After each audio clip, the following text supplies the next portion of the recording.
ഗസയിൽ ഇസ്രായേൽ നിയന്ത്രിക്കുന്ന മഞ്ഞവരയ്ക്കുള്ളിലെ തുരങ്കങ്ങളിൽ കുടുങ്ങിയ ഹമാസ് പോരാളികളെ ആയുധം ഉപേക്ഷിച്ചു പോകാൻ ചർച്ച.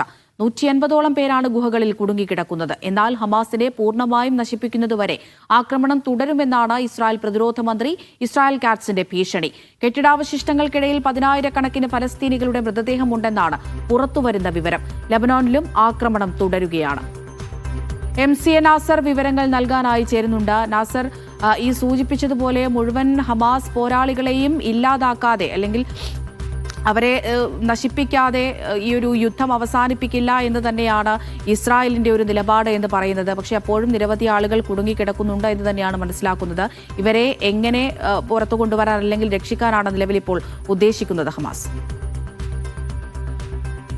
ഒക്ടോബർ 10 നിലവിൽ വന്ന വെടിനിർത്തൽ കരാർ വ്യവസ്ഥകൾ ഒരർത്ഥത്തിലും നടപ്പാക്കാനോ അത് പ്രാബല്യത്തിൽ കൊണ്ടുവരാനോ ഇസ്രായേലിന്റെ ഭാഗത്തുനിന്ന് ഇനിയും നീക്കമുണ്ടായിട്ടില്ല. നിരന്തരമായിട്ടുള്ള ആക്രമണങ്ങൾ തുടർന്നുകൊണ്ടേയിരിക്കുകയാണ്. അതിനിടയിലാണ് ഈ സൈനിക പിന്മാറ്റവുമായി ബന്ധപ്പെട്ട് കൃത്യമായിട്ടുള്ള ഒരു നിർണിതമായിട്ടുള്ള സ്ഥലം ക്രമീകരിച്ചിരുന്നു.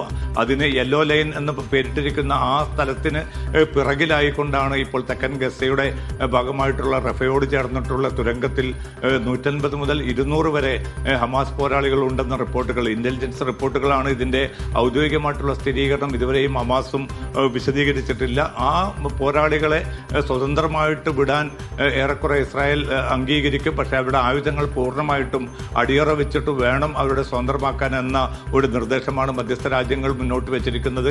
അമേരിക്കയും ഏറെക്കുറെ ഇത് അനുവദിച്ചതായിട്ടാണ്, ഇത്തരമൊരു നീക്കത്തെ, ഈ ഒരു നിർദ്ദേശത്തെ അംഗീകരിച്ചതായിട്ടാണ് റിപ്പോർട്ടുകൾ വ്യക്തമാക്കുന്നത്. പക്ഷേ തിരക്കിട്ട ചർച്ചകൾ തുടരുകയാണ്. കാരണം ഒരു നിലയ്ക്കും ഈ തുരങ്കങ്ങൾ അമർച്ച ചെയ്തുകൊണ്ട് ഫലസ്തീൻ പോരാളികളെ പൂർണ്ണമായിട്ടും ഇല്ലായ്മ ചെയ്യുമെന്ന വളരെ പ്രകോപനപരമായിട്ടുള്ള ഒരു പ്രസ്താവനയാണ് ഇസ്രായേൽ പ്രതിരോധ മന്ത്രി ഇസ്രായേൽ കാറ്റ്സിന്റെ ഭാഗത്തു നിന്ന് ഇന്നലെ ഉണ്ടായിരിക്കുന്നത്. ഇന്നും പ്രതിരോധ മന്ത്രി അക്കാര്യം ആവർത്തിക്കുകയും ചെയ്തു. അതാണ് ഏറ്റവും പ്രധാനം. ഈ ഒരു വെടിനിർത്തൽ കരാർ നിലനിൽക്കുന്നതിനിടയിലാണ് ഇത്തരത്തിലുള്ള പ്രകോപനപരമായ ഒരു മറുപടി അല്ലെങ്കിൽ അത്തരത്തിലുള്ള കാര്യങ്ങളൊക്കെ ഇസ്രായേലിന്റെ ഭാഗത്തു നിന്നുണ്ടാകുന്നത്. ഈ കാര്യങ്ങളെ ഹമാസ് എങ്ങനെയാണ് കാണുന്നത്? അവിടുത്തെ ഇതിൽ ഹമാസിന്റെ ഔദ്യോഗികമായിട്ടുള്ള ഒരു പ്രതികരണം ഹമാസ് വ്യക്തമാക്കിയിരിക്കുന്നത്, കാരണം ഈ പിന്നിട്ട ദിവസങ്ങളിലൊക്കെയും, കാരണം ഒക്ടോബർ 10 മുതൽ ഇപ്പോൾ നവംബറിൽ ഈ എത്തി നിൽക്കുന്ന ഈ സമയം വരെയും പ്രായോഗികമായിട്ട് ഈ വെടിനിർത്തലിന്റെ ആ താല്പര്യങ്ങളോട് നീതി പുലർത്താൻ ഇസ്രായേലിന്റെ ഭാഗത്തുനിന്ന് ഒരു നീക്കവും ഉണ്ടായിട്ടില്ല. ഇന്നിപ്പോൾ തെക്കൻ ഗസക്ക് നേരെയും ഗസ സിറ്റിക്ക് നേരെയും ആക്രമണം വ്യാപകമായി തന്നെ നടന്നു. ഏതാനും പേർ കൊല്ലപ്പെട്ടതായും നിരവധി പേർക്ക് പരിക്കേറ്റതായിട്ടുള്ള റിപ്പോർട്ടുകളുണ്ട് ഒരു ഭാഗത്ത്. അതോടൊപ്പം തന്നെയാണ് ഗസയിലേക്ക് അയക്കും നേരത്തെ ഈ കരാറിൽ വ്യക്തമാക്കിയിരുന്ന ഭക്ഷ്യവസ്തുക്കൾ, അതോടൊപ്പം തന്നെ കുടിവെള്ളം, താൽക്കാലിക താമസ സംവിധാനങ്ങൾ, മരുന്നുൽപ്പന്നങ്ങൾ എന്നിവ ലഭ്യമാക്കുന്ന കാര്യത്തിലും അല്ലെങ്കിൽ അയക്കുന്ന കാര്യത്തിലും ഇസ്രായേൽ വളരെ നിഷേധാത്മകമായിട്ടുള്ള ഒരു നിലപാട് തുടരുകയാണ്. അതുകൊണ്ട് തന്നെ ഈ രണ്ടാം ഘട്ട ചർച്ച വളരെ പെട്ടെന്ന് വേണമെന്ന് അമേരിക്ക നിർബന്ധിക്കുന്നുണ്ട്. പക്ഷേ മധ്യസ്ഥ രാജ്യങ്ങൾക്ക് മുമ്പാകെ ഹമാസ് അറിയിച്ചിരിക്കുന്നത്, കാരണം ഈ ആദ്യഘട്ട വെടിനിർത്തൽ ചർച്ച പോലും അതിന്റെ സ്പിരിറ്റ് ഉൾക്കൊള്ളാൻ ഇസ്രായേൽ നേതൃത്വം തയ്യാറാകാത്ത ഒരു സാഹചര്യത്തിൽ എത്ര കണ്ട് രണ്ടാം ഘട്ടത്തിലേക്ക് പിന്നെ മുന്നേറാൻ സാധിക്കുമെന്നത് സംബന്ധിച്ച് വളരെ കൃത്യമായിട്ടുള്ള ഒരു ആശങ്ക തന്നെയാണ് ഹമാസ് നേതൃത്വം പ്രകടിപ്പിച്ചിരിക്കുന്നത്. അതുകൊണ്ട് ഏറ്റവും പ്രധാനപ്പെട്ടത് വേണ്ടത് ഈ വെടിനിർത്തൽ അതിന്റെ പൂർണ്ണാർത്ഥത്തിൽ നടപ്പാക്കണമെന്നാണ്. അതിന് ഇസ്രായേൽ മുന്നോട്ട് വെച്ചിരിക്കുന്ന പ്രധാനപ്പെട്ട ഒരു ഉപാധിയായിരുന്നു ബന്ദികളുടെ മൃതദേഹങ്ങൾ പൂർണ്ണമായിട്ടും കൈമാറണമെന്ന്. ഇനിയിപ്പോൾ 6 മൃതദേഹങ്ങൾ മാത്രമാണ് ഹമാസ് കൈമാറാനുള്ളത്. 20 ജീവനോടെയുള്ള ബന്ദികളെ ഈ വെടിനിർത്തലിന്റെ ആദ്യ ദിവസത്തിൽ തന്നെ പിന്നെ അവരെ മോചിപ്പിച്ചു. തുടർന്നുള്ള 28 ബന്ദികളുടെ മൃതദേഹങ്ങളിൽ 22 കൈമാറി. ഇനി വെറും 6 മാത്രമാണ് ഉള്ളത്. ഇന്നിപ്പോൾ രാത്രി അരമണിക്കൂർ കൂടി പിന്നിട്ടാൽ ഒരു ബന്ദിയുടെ മൃതദേഹം കൂടി ഇസ്ലാമിക് ജിഹാദ് കൈമാറും. തുടർന്ന് വെറും 5 മൃതദേഹങ്ങൾ മാത്രമാണ് ഉള്ളത്.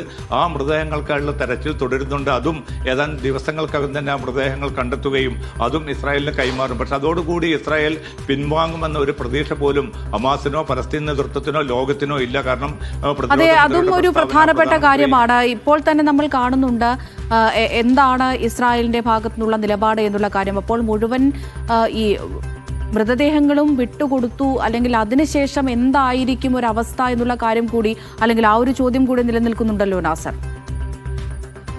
തീർച്ചയായിട്ടും അമൃത, ഇതിലിപ്പോൾ ഏറ്റവും പ്രധാനപ്പെട്ടത് ഇപ്പോൾ ട്രംപിന്റെ ഒരു പ്രതികരണം എന്ന് വന്നിരിക്കുന്നത് അന്താരാഷ്ട്ര സുരക്ഷാ സേനയെ ഗസയിലേക്ക് വിന്യസിക്കാൻ വളരെ പൊടുന്നനെ തന്നെ അത് നടപ്പാകുമെന്ന ഒരു മുന്നറിയിപ്പാണ് ഇപ്പോൾ ട്രംപ് നൽകിയിരിക്കുന്നത്. പക്ഷെ അതിൻ്റെ വിവിധ ഘട്ടങ്ങളിലൂടെ കടന്നു പോകേണ്ട ഒരു സംഭവമാണത്.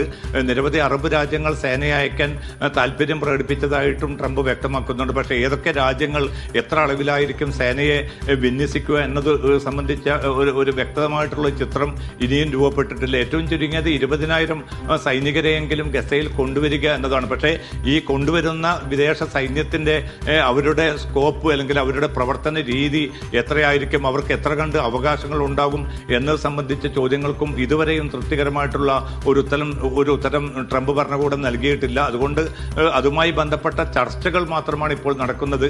ഒരു കരട് പ്രമേയം ഇതുമായി ബന്ധപ്പെട്ട് UN പൊതുസഭയ്ക്ക് മുമ്പാകെ സമർപ്പിക്കാൻ അമേരിക്ക കൈമാറിയിട്ടുണ്ട്. അതിൽ നിർദ്ദേശിച്ചിരിക്കുന്നത് എല്ലാ രാജ്യങ്ങളുടെയും പങ്കാളിത്തം ഈ ഒരു സേനയ്ക്ക് വേണമെന്നതാണ്. പക്ഷേ ഇസ്രായേൽ, തുർക്കി ഉൾപ്പെടെയുള്ള പല രാജ്യങ്ങളുടെയും സേനകളെ ഇതിൽ അനുവദിക്കുകയില്ല എന്നൊരു നിലപാടും കൈക്കൊണ്ടിട്ടുണ്ട്. പക്ഷേ ഹമാസ് നേരത്തെ തന്നെ വ്യക്തമാക്കിയിരിക്കുന്നത് ഒരു സ്വതന്ത്ര പലസ്തീൻ രാഷ്ട്രം കൈവരുന്ന ഒരു ഘട്ടത്തിൽ മാത്രമാണ് വിദേശ സൈനിക സാന്നിധ്യത്തെ അനുവദിക്കുക. അതും ഏതെങ്കിലും അർത്ഥത്തിലുള്ള പുറത്തുള്ള വൻശക്തി രാജ്യങ്ങളുടെയോ മറ്റോ ഒരു സേനയെയും അനുവദിക്കുകയില്ല എന്നൊരു നിലപാടിൽ ഹമാസും ഉറച്ചു നിൽക്കുകയാണ്. അതുകൊണ്ട് ഇതിന്റെ രണ്ടാം ഘട്ടത്തിന്റെ ഭാഗമായിട്ടൊരു അന്താരാഷ്ട്ര സുരക്ഷാ സേനയെ വിന്യസിക്കുമ്പോൾ ഹമാസിനെ വിശ്വാസത്തിലെടുക്കാൻ എത്ര കണ്ട് മധ്യസ്ഥ രാജ്യങ്ങൾക്ക് സാധിക്കും? അതല്ല, ഹമാസിനെ പൂർണ്ണമായിട്ടും നിരായുധീകരിച്ചുകൊണ്ട് തങ്ങളുടേതായിട്ടുള്ള ഒരു വിദേശ കൊളോണിയൽ സേനയെ അവിടെ നിലനിർത്തുകയാണോ ഇസ്രായേലും അമേരിക്കയും താല്പര്യമെടുക്കുന്നത് എന്നതുൾപ്പെടെയുള്ള ചോദ്യങ്ങൾക്കും വരും ദിവസങ്ങളിൽ മാത്രമായിരിക്കും അതെ, ഇതിപ്പോൾ ചർച്ചകളൊക്കെ നടക്കുന്നുണ്ട് എന്ന് പറയുമ്പോഴും അതിഭീകരമായ ക്രൂരത ഇസ്രായേലിന്റെ ഭാഗത്ത് നിന്ന് ഒരു വശത്ത് നടക്കുന്നുണ്ട് എന്നുള്ളത് തന്നെയാണ് എടുത്തു പറയേണ്ട ഒരു കാര്യം. നാസർ, നേരത്തെ ഈ സഹായ വിതരണത്തെക്കുറിച്ച് ഒക്കെ പറയുകയുണ്ടായല്ലോ. നമുക്കറിയാം, ഈ ആദ്യഘട്ട വെടിനിർത്തൽ കരാറിന് പിന്നാലെ ലക്ഷങ്ങളാണ് ജന്മനാട്ടിലേക്ക് തിരിച്ചെത്തിയത്. ഇത്രയും നാൾ മറ്റ് ഇടങ്ങളിലൊക്കെ കഴിഞ്ഞ ആളുകൾ തിരിച്ചു വരുന്ന കാഴ്ചകളൊക്കെ നമ്മൾ കണ്ടിട്ടുണ്ടായിരുന്നു. അവിടെയുള്ള ആളുകളുടെ ഒരു സാഹചര്യം നിലവിലിപ്പോൾ എന്താണ് നാസർ? ഈ പറഞ്ഞതുപോലെ അത്യാവശ്യത്തിന് എങ്കിലും സാധനങ്ങൾ അവർക്ക് കിട്ടുന്നുണ്ടോ? വളരെ തീക്ഷ്ണമായിട്ടുള്ള ഒരു അവസ്ഥയിലൂടെ തന്നെയാണ് ഗസയിലെ ഈ ജനത, ഏതാണ്ട് 20 ലക്ഷത്തിലധികം വരുന്ന ജനത മുന്നോട്ട് പോകുന്നത്. 2 കൊല്ലത്തെ ഏറ്റവും തീക്ഷ്ണമായിട്ടുള്ള യുദ്ധം ഒരു ഭാഗത്ത്, ഇപ്പോൾ പോലും തുടർന്നുകൊണ്ടിരിക്കുന്ന ആക്രമണങ്ങൾ മറുഭാഗത്ത്. ഏതാണ്ട് 81% ഗസയിലെ കെട്ടിടങ്ങളും ഇല്ലാതാക്കിയെന്ന് UN റിപ്പോർട്ട് തന്നെ വ്യക്തമാക്കുന്നു. അപ്പോൾ താൽക്കാലിക താമസ സൗകര്യങ്ങൾ പോലും ഇല്ലാതെ ഈ തകർന്നു വീണ പല കെട്ടിടങ്ങളുടെയും ചേർന്നുകൊണ്ട് ചെറിയ സൗകര്യങ്ങളിൽ മാത്രം ജീവിക്കുന്ന ജനതയ്ക്ക് ഏറ്റവും പ്രധാനപ്പെട്ടത് വേണ്ടത് ഭക്ഷണം, വെള്ളം, മരുന്ന് ഉൾപ്പെടെയുള്ള അടിസ്ഥാന കാര്യങ്ങളാണ്. നിത്യം 600 ട്രക്കുകൾ അനുവദിക്കുമെന്ന് വ്യക്തമാക്കിയെടുത്ത് ഇപ്പോൾ 100-125 ട്രക്കുകൾ മാത്രമാണ് അനുവദിക്കുന്നത്. അതിൽ തന്നെയും ഈ താൽക്കാലിക താമസ സംവിധാനങ്ങളോ സൗകര്യങ്ങളോ നൽകാൻ അനുവദിക്കാൻ ഇസ്രായേൽ നേതൃത്വം തയ്യാറാവുന്നില്ല. അതൊരു ഭാഗത്ത്. അതോടൊപ്പം തന്നെ കുടിവെള്ളക്ഷാമം വലിയ തോതിൽ രൂക്ഷമായിക്കൊണ്ടിരിക്കുകയാണ്.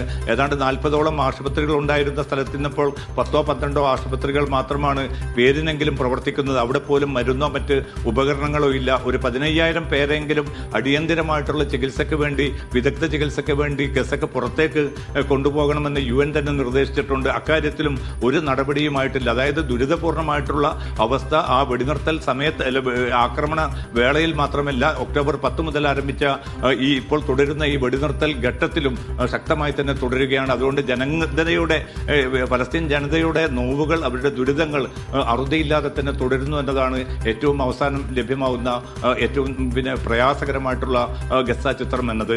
അമൃത, ശരി. MCA നാസറാണ് വിശദമായ വിവരങ്ങൾ നൽകിയത്. ഇസ്ലാമോഫോബിയ തടയാൻ ഐക്യരാഷ്ട്രസഭയുടെ ശ്രമം ശക്തമാക്കുമെന്ന് കുവൈത്ത്.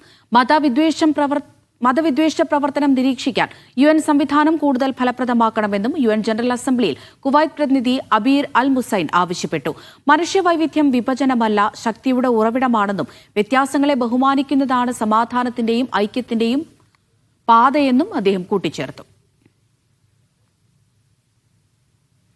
സംസ്ഥാന പുരസ്കാരത്തിൽ മന്ത്രി സജി ചെറിയാൻ അപമാനിച്ചു എന്ന് കരുതുന്നില്ല എന്ന് ഗാനരചയിതാവിനുള്ള പുരസ്കാരം നേടിയ റാപ്പർ വേടൻ. മന്ത്രി സജി ചെറിയാൻ തനിക്ക് കാരണവരെ പോലെയാണ്. ദോഹയിൽ നടക്കുന്ന വേടൻ ലൈവ് ഷോയുമായി ബന്ധപ്പെട്ട മീഡിയ വണ്ണോട് സംസാരിക്കുകയായിരുന്നു അദ്ദേഹം. കീഴാളന്റെ പാട്ട് പാടുക, വിശക്കുന്നവന്റെ പാട്ട് പാടുക, ഇത്തരം പാട്ടുകൾ കൂടി ഭയങ്കരമായിട്ട് റെപ്രസെന്റ് ചെയ്യുന്ന ഒരു അവാർഡാണ് ഇത്തവണ കിട്ടിയത്. എന്ത് തരത്തിലുള്ള സന്തോഷമാണ് പങ്കുവെക്കാനുള്ളത്. ഞാൻ ഹാപ്പിയാണ്. പിന്നെ മഞ്ഞുമൽ ബോയ്സിലെ പാട്ട് എന്ന് പറയുമ്പോൾ എല്ലാവർക്കും അറിയാം ആ പടം എങ്ങനെയാണ് പോകുന്നത്. അപ്പോൾ ആ പടത്തിന് 100% നീതി പുലർത്താൻ പറ്റുന്ന രീതിയിൽ ഒരു പാട്ട് എഴുതാൻ പറ്റി എന്നുള്ളതിൽ ഞാൻ ഗ്രേറ്റ്ഫുള്ളാണ്. ഒരുപാട് ആൾക്കാരോട് നന്ദിയുണ്ട് ആ പാട്ട് കേൾക്കുകയും സപ്പോർട്ട് ചെയ്യുകയും ചെയ്ത ആൾക്കാരോട്. അപ്പോൾ സന്തോഷത്തിലാണ്. വേടൻ ഇതിൽ ചെറിയൊരു വിവാദം ഉണ്ടായിട്ടുണ്ടല്ലോ. സ്വാഭാവികമായിട്ടും വേടന് പോലും അവാർഡ് കിട്ടി എന്നൊക്കെയാണ് നമ്മുടെ സാംസ്കാരിക മന്ത്രി പ്രതികരിച്ചത്. എനിക്ക് തോന്നുന്നില്ല എന്നെ അങ്ങനെ ഒരു രീതിയിൽ അപമാനിക്കാൻ വേണ്ടിയിട്ടുള്ള രീതിയിലാണ് പുള്ളിക്കാരൻ സംസാരിച്ചത്. കാരണം എൻ്റെ ആർട്ടിനെ അംഗീകരിക്കുകയും അതിനെ അപ്രിഷ്യേറ്റ് ചെയ്യുകയൊക്കെ ചെയ്യുന്ന ഒരാളാണ്. പിന്നെ ഒരു കാരണവരാണ്. അപ്പോൾ അതൊരു അനാവശ്യ വിവാദമായിട്ടാണ് എനിക്ക് കരുതാൻ പറ്റുന്നത്. ലീവ് ഇറ്റ്, അത്ര. ഈ അന്തപുരത്തിനൊക്കെ താഴെ ഇറങ്ങി വന്നിട്ടുള്ളപ്പോൾ പാട്ടുകൾ ഉണ്ടാവുന്നു. പൊതുവെ മലയാളത്തിൽ അങ്ങനെയുള്ള പുതിയ പാട്ടുകൾ എങ്ങനെയാണ് നോക്കിക്കാണുന്നത്? സിനിമയും ആർട്ടിന്റെ ഫോം തന്നെ മാറിക്കൊണ്ടിരിക്കുന്ന ഒരു കാലഘട്ടമാണ്. അതിന്റെ ഭാഗമാവാൻ പറ്റുക എന്ന് പറയുന്നത് തന്നെ വലിയ കാര്യമാണ്.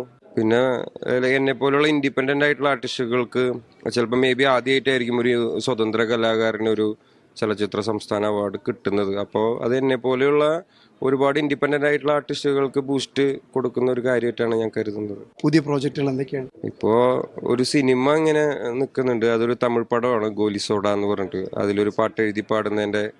പിന്നെ ഇൻഡിപെൻഡന്റ് മ്യൂസിക്കിൽ ഫോക്കസ് ചെയ്ത് പണിയെടുക്കാനുള്ള പണിയാണ് ചേട്ടാ, കുറേ പണിയുണ്ട്. Media one super cup final പോരാട്ടത്തിന് അല്പസമയത്തിനകം റിയാദിൽ തുടക്കമാകും. റോയൽ ഫോക്കസ് ലൈൻ എഫ്സിയും ലാൻറ്റേൺ എഫ്സിയും ഏറ്റുമുട്ടും. കലാശപ്പോരിന്റെ ഭാഗമായി വിവിധ കലാപരിപാടികളും ഒരുക്കിയിട്ടുണ്ട്. യുവഗായിക ഫാത്തിമയും ഫ്രീ സ്റ്റൈൽ താരം റിസ്വാനും മത്സരത്തിനിടെ പ്രകടനങ്ങൾ നടത്തും. റിയാദ് ദുരത് മലാബ് സ്റ്റേഡിയത്തിൽ നിന്ന് മിഷാൽ ചെർപ്പളശ്ശേരി വിവരങ്ങൾ നൽകും. കഴിഞ്ഞ 2 ആഴ്ചയായി റിയാദിൽ പുരോഗമിച്ചുകൊണ്ടിരിക്കുന്ന മീഡിയ വൺ സൂപ്പർ കപ്പിന്റെ അവസാന ഫൈനൽ പോരാട്ടത്തിലാണ് ഇന്ന് നിൽക്കുന്നത്. ലാൻറ്റേൺ എഫ് സിയും അതുപോലെ തന്നെ ഫോക്കസ് ലൈൻ എഫ് സിയുമാണ് ഇന്ന് ഫൈനൽ പോരാട്ടത്തിൽ ഏറ്റുമുട്ടുക. ഇന്ത്യൻ സമയം 11:30 ആയിരിക്കും ഫൈനൽ മത്സരങ്ങൾ തുടങ്ങുക. ഫൈനൽ മത്സരവുമായി ബന്ധപ്പെട്ട് വിവിധ കലാ പരിപാടികളും ഇവിടെ അരങ്ങേറുന്നുണ്ട്. ഇവിടുത്തെ നൃത്ത അക്കാദമികളുടെ വിദ്യാർത്ഥികൾ അവതരിപ്പിക്കുന്ന വളരെ കളർഫുള്ളായിട്ടുള്ള നൃത്തരൂപങ്ങൾ ഇവിടെ അരങ്ങേറും. അതുപോലെ തന്നെ ജൂനിയർ ടീമുകളുടെ ഫൈനൽ മത്സരവും ഇന്നേ ദിവസം അരങ്ങേറും. അതോടൊപ്പം തന്നെ കാണികൾ കാത്തിരിക്കുന്നത് പ്രധാനപ്പെട്ട 2 അതിഥികൾ ഇന്നിവിടെ വരുന്നുണ്ട്. അതിൽ പ്രധാനപ്പെട്ടത് യുവഗായിക ഫാത്തിമ ജബ്ബാറാണ്. ഫാത്തിമ ജബ്ബാറിൻ്റെ ഗാനങ്ങൾ ഇവിടെ കേൾക്കാം. അതോടൊപ്പം തന്നെ ഫ്രീ സ്റ്റൈലറായിട്ടുള്ള മുഹമ്മദ് റിസ്വാനും ഇന്നെത്തുന്നുണ്ട്. മുഹമ്മദ് റിസ്വാനിൻ്റെ ആവേശകരമായിട്ടുള്ള പ്രകടനങ്ങളും ഇന്ന് നമുക്ക് ഇവിടെ കാണാം. ഏതാനും സമയങ്ങൾക്കകം തന്നെ ഈ ഫൈനൽ മത്സരങ്ങൾ തുടങ്ങും. Media one super cup final മത്സരത്തിൽ അതിഥിയായി ഫ്രീ സ്റ്റൈലർ മുഹമ്മദ് റിസ്വാൻ. മെറ്റയുടെ പ്രത്യേക ക്ഷണപ്രകാരം ഫുട്ബോൾ ഇതിഹാസം ബെക്കാമുമായുള്ള കൂടിക്കാഴ്ചയ്ക്കൊരുങ്ങുകയാണ് താരം.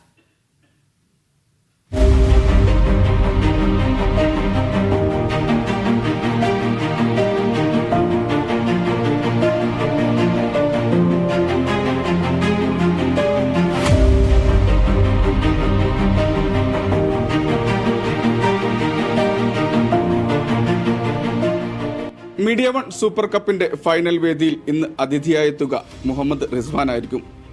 ഇപ്പോൾ റിസ്വാൻ എൻ്റെ കൂടെ ഉണ്ട്. റിസ്വാന്റെ വിശേഷങ്ങൾ നമുക്ക് ചോദിച്ചറിയാം.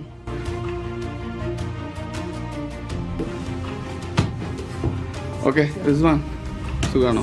സുഖം. ഇപ്പോൾ റിയാദിൽ ആദ്യമായിട്ടാണ് എത്തുന്നത് അല്ലേ? റിയാദിൽ ഫസ്റ്റ് ടൈമാണ്. സൗദിയിൽ ഇതിന്റെ മുന്നേ എത്തിയിട്ടുണ്ടായിരുന്നു? അതെ ജിദ്ദയിൽ. എന്താണ് ആദ്യമായിട്ട് പറയാനുള്ളത്? ആദ്യമായിട്ട് നല്ലൊരു പെട്ടെന്ന് എത്തിയതല്ലേ. മീഡിയ വണ്ണിന്റെ ഒരു പ്രോഗ്രാമിന് വളരെ സന്തോഷമുണ്ട്. എന്താ പറയാ, സന്തോഷത്തിലാണ്. ഒരുപാട് അവസരങ്ങൾ ഇപ്പോൾ വരുന്നുണ്ട് അല്ലേ? വലിയ വലിയ അവസരങ്ങൾ വരുന്നുണ്ട്. എങ്ങനെയാണ് ഈ ഒരു ഫ്രീ സ്റ്റൈൽ മേഖലയിലേക്ക് ആദ്യമായിട്ട് കടന്നു വരിക? അതല്ലെങ്കിൽ എന്താണ് അതിൻ്റെ ഒരു പ്രചോദനം? ഞാൻ ഇങ്ങനെ യൂട്യൂബ് വീഡിയോ കാണലുണ്ടായിരുന്നു. പിന്നെ ഞാൻ എൻ്റെ ക്രിയേറ്റീവ് വേറെ വെറൈറ്റി സ്കില്ലുകളൊക്കെ എടുത്ത് പിന്നെ അത് സോഷ്യൽ മീഡിയയിൽ അപ്ലോഡ് ചെയ്ത് അത് ഭയങ്കര വൈറലായി. എങ്ങനെയാണ് ഈ ഒരു മേഖല ആദ്യമായിട്ട് തിരഞ്ഞെടുത്തത് അല്ലെങ്കിൽ ഇങ്ങനെ ശ്രദ്ധിക്കപ്പെട്ടത് എവിടുന്നായിരുന്നു? ഇത് ഞാൻ സോൺ ഫ്രീ സ്റ്റൈൽ എന്ന ഒരാളുണ്ട്, വേൾഡിൽ തന്നെ ഫേമസ് ആയ ഒരാളാണ്. അപ്പോൾ അവരുടെ വീഡിയോ ഇങ്ങനെ കണ്ടപ്പോൾ ഭയങ്കര ലൈക്കായി. അപ്പോൾ ഞാൻ അതിലൂടെ വെറൈറ്റി സ്കില്ല് ചെയ്തപ്പോൾ പെട്ടെന്ന് എൻ്റെ വൈറലായി. യെസ്. നമ്മളെ കരുവാരക്കുണ്ട് വാട്ടർഫോൾ മലപ്പുറം ജില്ലയിലെ ആ ഒരു സ്ഥലം എന്ന് പറയുന്നത് ലൈഫിലെ വലിയൊരു ട്വിസ്റ്റ് ഉണ്ടാക്കിയ സ്ഥലമാണ്. എന്താണ് ആ ഒരു സ്ഥലത്തിനെ കുറിച്ചും അന്നത്തെ ആ ഒരു സംഗതിയെ കുറിച്ച് പറയാനുള്ളത്? എല്ലാവരും പറയും ആ ഒരു വെള്ളച്ചാട്ടത്തിൽ അടിച്ചിട്ടാണ് ഞാൻ വൈറലായത്, അതിൻ്റെ ശേഷമാണ് ഞാൻ വൈറലായത്. ബട്ട് അതിൻ്റെ മുമ്പ് കുറേ ഇങ്ങനത്തെ സ്കില്ലുകളും കാര്യങ്ങളൊക്കെ ചെയ്ത് അന്ന് 100 മില്യൺ വ്യൂസൊക്കെ ഉണ്ടായിരുന്നു. പിന്നെ ഈ ഒരു കരുവാരക്കുണ്ടേക്ക് വീഡിയോ ചെയ്തതിൻ്റെ ശേഷമാണ് 500 മില്യൺ വ്യൂസ് ആയത്, വേൾഡ് റെക്കോർഡ് ആയത്. അപ്പോൾ അതാണ് എല്ലാവരും ന്യൂസും കാര്യങ്ങളൊക്കെ ചെയ്തത്. അതിൻ്റെ മുമ്പും കുറേ വീഡിയോ വൈറലാണ്. ഇപ്പോൾ 600 മില്യണിലധികമായിട്ടാണ് അല്ലേ വ്യൂവർഷിപ്പ് ആയിട്ടുണ്ട്. അത് എനിക്ക് തോന്നുന്നു വേൾഡ് റെക്കോർഡ് ജെനുവിനായിട്ട് ആ ഒരു റെക്കോർഡിനെ ഇതുവരെ ബ്രേക്ക് ചെയ്തിട്ടില്ല ആരും അല്ലേ. അപ്പോൾ മെറ്റ നമ്മളെ ഒരു തവണ ആദരിച്ചു അല്ലേ, പ്രത്യേക ഇൻവിറ്റേഷനൊക്കെ ഉണ്ടായിരുന്നു.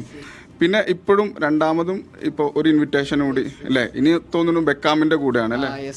അത് എവിടെയാണ്? അത് മുംബൈയിൽ വെച്ചിട്ട് അല്ലേ. ഇപ്പോൾ മെസ്സി കോലാഹലങ്ങളാണ് നമ്മുടെ കേരളത്തിൽ നടന്നുകൊണ്ടിരിക്കുന്നത്. മെസ്സി വന്നു, മെസ്സി വരില്ല. പക്ഷെ മെസ്സിനെ നേരിട്ട് കണ്ട ഒരാളാണ് അല്ലേ, അതും പ്രത്യേക ഇൻവിറ്റേഷനോടുകൂടെ. അപ്പോൾ ആ ഒരു സംഗതി എങ്ങനെയായിരുന്നു? അത് ലുലു എക്സ്ചേഞ്ചിൻ്റെ സഹായത്തോടാണ് ഞാൻ അർജന്റീനയിൽ പോകുന്നത്. അവിടെ വെച്ചിട്ട് മെസ്സിൻ്റെ ലാസ്റ്റ് കളി കാണാൻ കഴിഞ്ഞതിൽ വളരെ സന്തോഷം. മെസ്സി നേരിട്ട് കളി കണ്ട് അടുത്ത് കണ്ടിരുന്നോ? സംസാരിക്കാനൊക്കെ പറ്റിയിട്ടില്ല. ഇനിയിപ്പോ മുംബൈയിലാണ് പോകാൻ പോണത് അല്ലേ, അവിടെ നമ്മുടെ പെർഫോമൻസ് ഒക്കെ ഉണ്ടോ? അവിടെ ഉണ്ടാവും, അവിടെ എല്ലാ ഇതും ഉണ്ടാവും. ബാക്കി എന്താണ് ഫ്യൂച്ചർ പ്ലാൻ ഫ്രീ സ്റ്റൈലറുടെ? ഫ്രീ സ്റ്റൈലിൽ ഒരു ചാമ്പ്യൻഷിപ്പ് ആവണം അങ്ങനത്തെ. എനിക്ക് തോന്നുന്നു റിസ്വാനെ പോലുള്ള ആളുകൾ ഈ ഒരു മേഖലയിലേക്ക് വന്ന് കുറച്ച് ആളുകളൊക്കെ അറിഞ്ഞു തുടങ്ങിയതോടെ ഒരു പുതിയ തലമുറ ഈ ഒരു മേഖലയിലേക്ക് കൂടുതൽ വരുന്നുണ്ടെന്ന് തോന്നുന്നു. അവർക്കുള്ള ഒരു സാധ്യത എന്താണ് ഈ ഒരു മേഖലയിൽ? ഇതിൽ നല്ല സ്കില്ലുണ്ടെങ്കിൽ നമുക്ക് ചാമ്പ്യൻഷിപ്പ് ഒക്കെ കിട്ടാൻ കൂടുതലാണ്. ഇന്ത്യയിലില്ല, ബട്ട് പുറത്തൊക്കെ നല്ലോണം ഫ്രീ സ്റ്റൈലുണ്ട്. ഒരു ഇതൊരു പ്രൊഫഷനായിട്ട് എടുക്കാൻ ആഗ്രഹിക്കുന്ന നമ്മുടെ മലയാളി കുട്ടികളോട് അല്ലെങ്കിൽ ആ ഒരു തലമുറയോട് റിസ്വാന് കൊടുക്കാനുള്ള ഉപദേശം എന്താണ്? ഇത് എല്ലാവർക്കും പ്രൊഫഷണലാക്കാൻ പറ്റിയെന്ന് വരില്ല, ബട്ട് ഇത് എന്താ വെച്ചാൽ നമുക്ക് ലഹരികളിലും പല ഇതിൽ നിന്നും നമുക്ക് മാറ്റിയെടുക്കാൻ പറ്റും ഈ ഒരു ഫ്രീ സ്റ്റൈല്. അങ്ങനെ ചെയ്യാം. റിസ്വാന് ഇപ്പോൾ നമ്മുടെ നാട്ടിൽ ഈ ഒരു മേഖലയിലേക്ക് കടന്നു വരാൻ ആഗ്രഹിക്കുന്ന ഒരാൾക്ക് എന്തൊക്കെ സൗകര്യങ്ങളാണ് ഉള്ളത്? അക്കാദമികളോ അതല്ലെങ്കിൽ ഇതിന് പ്രത്യേക ട്രെയിനിങ്ങോ അങ്ങനെ എന്തെങ്കിലും കിട്ടാൻ സാധ്യത ഉണ്ടോ? ഇല്ല, ഇവിടെ ഇന്ത്യയിൽ അതില്ല, പുറത്തതുണ്ട്. പുറത്തെ ട്രെയിനിങ് കാര്യങ്ങളൊക്കെ ഉണ്ട്. ആണോ? നമ്മുടെ നാട്ടിൽ അങ്ങനെ ഒരു സംവിധാനം ഇല്ല അല്ലേ? മീഡിയ 1 സൂപ്പർ കപ്പ് ഫൈനൽ മത്സരത്തിൽ അതിഥിയായി ഫ്രീ സ്റ്റൈലർ മുഹമ്മദ് റിസ്വാൻ അല്പസമയത്തിനകം ഇവിടെ എത്താനിരിക്കുകയാണ്. വിവരങ്ങളാണ് നമ്മളിപ്പോൾ കണ്ടത്. കുവൈത്തിൽ എത്തിയ മുഖ്യമന്ത്രി പിണറായി വിജയന് വൻ വരവേൽപ്പ്. മൻസൂരിയയിലെ അൽ അറബി ഇൻഡോർ സ്റ്റേഡിയത്തിലെ സ്വീകരണത്തിൽ ആയിരങ്ങളാണ് പങ്കെടുത്തത്. 2 ദിവസത്തെ സന്ദർശനത്തിന് ശേഷം മുഖ്യമന്ത്രി UAE-യിലേക്ക് തിരിച്ചു. സലിം കോട്ടയിൽ തയ്യാറാക്കിയ റിപ്പോർട്ട് കാണാം. നമ്മളിപ്പോൾ ഉള്ളത് മൻസൂറിയ അൽ അറബി ഇൻഡോർ സ്റ്റേഡിയത്തിലാണ്. ഇവിടെയാണ് മുഖ്യമന്ത്രി പിണറായി വിജയന്റെ സ്വീകരണ യോഗം നടക്കുന്നത്. ഞങ്ങൾ മലയാളികളൊക്കെ ഭയങ്കര എക്സൈറ്റഡ് ആണ്. ഞങ്ങളിവിടെ വന്നേക്കുന്നത് ഭയങ്കര ആവശ്യത്തോടു കൂടിയാണ് ഇവിടെ ഞങ്ങൾ എല്ലാവരും കൂടിയിരിക്കുന്നത്. മുഖ്യമന്ത്രി നല്ല ആത്മാർത്ഥമായിട്ട് ഞങ്ങൾ സ്വാഗതം ചെയ്യുന്നു കുവൈറ്റിലേക്ക്. കേരള സംസ്ഥാനത്തിന്റെ വികസനങ്ങൾക്ക് നേതൃത്വം കൊടുക്കുന്ന പിണറായി വിജയൻ കുവൈറ്റിലേക്ക് വരുന്നതിന് അതിസ്വാഗതമായി സ്വാഗതം ചെയ്യുന്നു. ആയിരക്കണക്കിന് മലയാളി പ്രവാസികളാണ് മുഖ്യമന്ത്രിയെ കേൾക്കുവാൻ വേണ്ടി ഇവിടെ എത്തിയിരിക്കുന്നത്. 2 ദിവസ സന്ദർശനത്തിനായി കഴിഞ്ഞ ദിവസം പുലർച്ചെയാണ് മുഖ്യമന്ത്രി കുവൈത്തിലേക്ക് എത്തിയത്. ഈ സന്ദർശന പരിപാടിയുടെ ഭാഗമായി പോയ ഇടങ്ങളിലെല്ലാം ഒന്നിനൊന്ന് മെച്ചപ്പെട്ട രീതിയിലുള്ള മലയാളി കൂട്ടായ്മയാണ് കാണാൻ കഴിയും. മുഖ്യമന്ത്രി മറ്റ് ഗൾഫ് രാജ്യങ്ങളിൽ വന്നതിനേക്കാളും വ്യത്യസ്തമായി വലിയ ജനപങ്കാളിത്തത്തോടുകൂടി കുവൈറ്റിലെ എല്ലാ മലയാളികളും ഏറ്റെടുത്തൊരു വലിയ സ്വീകരണ പരിപാടിയാണ് ഇവിടെ നടന്നത്. എല്ലാ മേഖലകളിൽ നിന്നും വ്യത്യസ്തമായിട്ടുള്ള രാഷ്ട്രീയ ചിന്താഗതിക്കാരായിട്ടുള്ള ആളുകൾ ഉൾപ്പെടെ മലയാളികളുടെ ഒരു പരിചയം തന്നെയായിരുന്നു ഈ പരിപാടി വന്നിരുന്നത്. ഡയറക്റ്റ് ഫ്ലൈറ്റ് കോഴിക്കോട് കണ്ണൂരൊന്നും ഇല്ലാത്തൊരു അവസ്ഥയാണ് ഞങ്ങൾ ഫേസ് ചെയ്യുന്നത്. പിന്നെ ഇവിടെ വന്നു കഴിഞ്ഞിട്ട് മുഖ്യമന്ത്രിയായിട്ട് സംസാരിക്കാനുള്ള ഒരു അവസരം ഞങ്ങൾക്ക് കിട്ടാൻ സാധ്യതയില്ലെങ്കിലും ഇങ്ങനെയെങ്കിലും മീഡിയ വഴിയെങ്കിലും അദ്ദേഹത്തിന്റെ ശ്രദ്ധയിൽപ്പെടുത്താൻ ആഗ്രഹിക്കുന്നു. തുടർന്ന് കുവൈത്ത് ആഭ്യന്തരമന്ത്രിയുമായും ധനകാര്യമന്ത്രിയുമായും അദ്ദേഹം കൂടിക്കാഴ്ചകൾ നടത്തി. ജുമേറ ഹോട്ടലിൽ കഴിഞ്ഞ ദിവസം നടന്ന സംഘടനാ നേതാക്കളുമായും വ്യാപാര പ്രമുഖരുമായും അദ്ദേഹം കൂടിക്കാഴ്ചകൾ നടത്തിയിരുന്നു. നിരവധി പ്രവാസി സംഘങ്ങൾ മലബാറിലെ യാത്രാ ദുരിതമടക്കമുള്ള നിരവധി വിഷയങ്ങൾ മുഖ്യമന്ത്രിയുടെ ശ്രദ്ധയിൽപ്പെടുത്തിയിട്ടുണ്ട്. UDF അനുകൂല സംഘടനകൾ മുഖ്യമന്ത്രിയുടെ 2 ദിവസത്തെ സന്ദർശനം വഞ്ചനാ ദിനമായാണ് ആചരിക്കുന്നത്. തെരഞ്ഞെടുപ്പ് പ്രചാരണമാണ് ഗൾഫ് പര്യടനം നടത്തുന്നതെന്നാണ് UDF സംഘടനകൾ ആരോപിക്കുന്നത്. ഞാനൊരു കോൺഗ്രസ് അനുഭാവിയാണ്. പക്ഷേ മുഖ്യമന്ത്രിൻ്റെ എല്ലാവരും ഒരു തെരഞ്ഞെടുപ്പ് ഗിമുക്കായിട്ട് തന്നെയാണ് നമ്മൾ ഇത് കാണുന്നത്.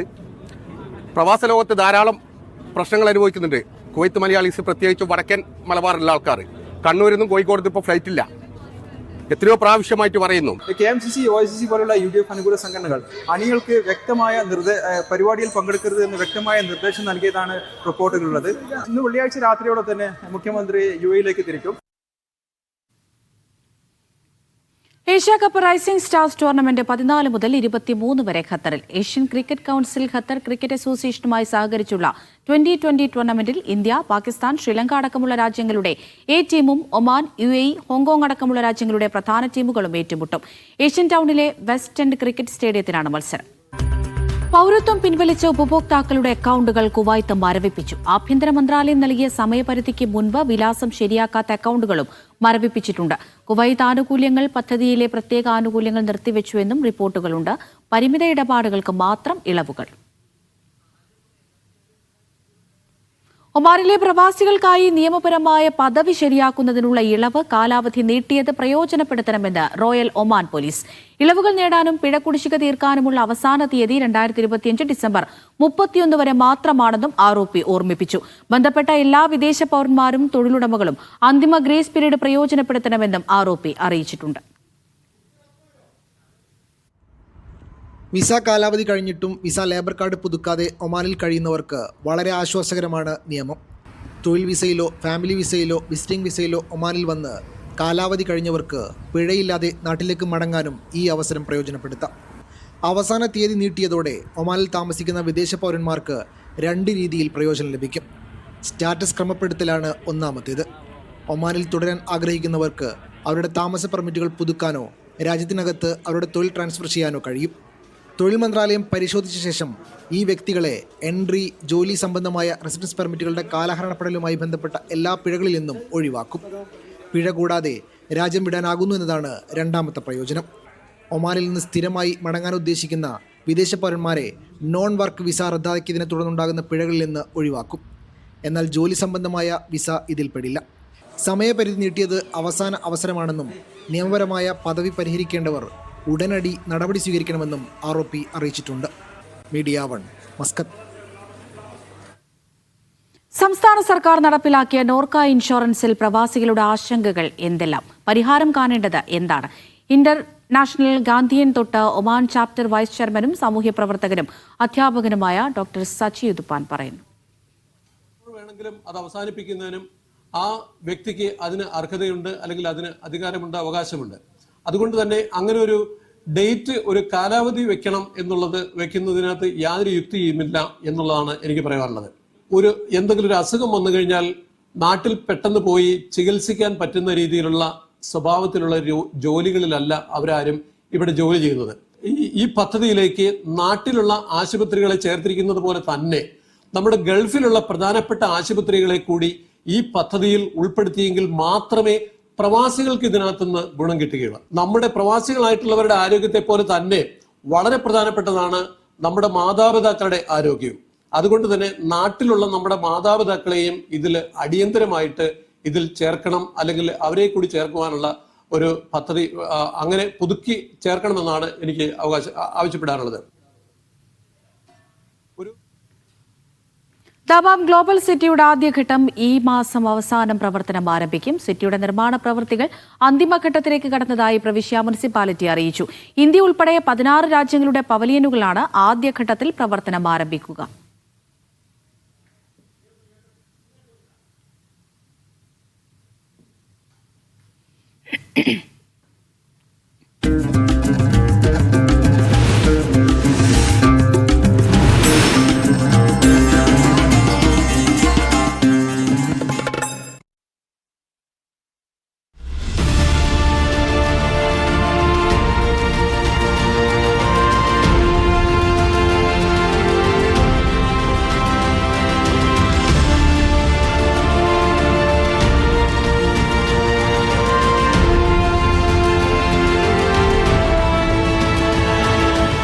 വിനോദവും ടൂറിസവും ലക്ഷ്യമിട്ട് നിർമ്മാണം പൂർത്തിയാക്കി വരുന്ന ദമ്മാമിലെ ഏറ്റവും വലിയ വിനോദ നഗരം ഗ്ലോബൽ സിറ്റി പ്രവർത്തനം ആരംഭിക്കുന്നു.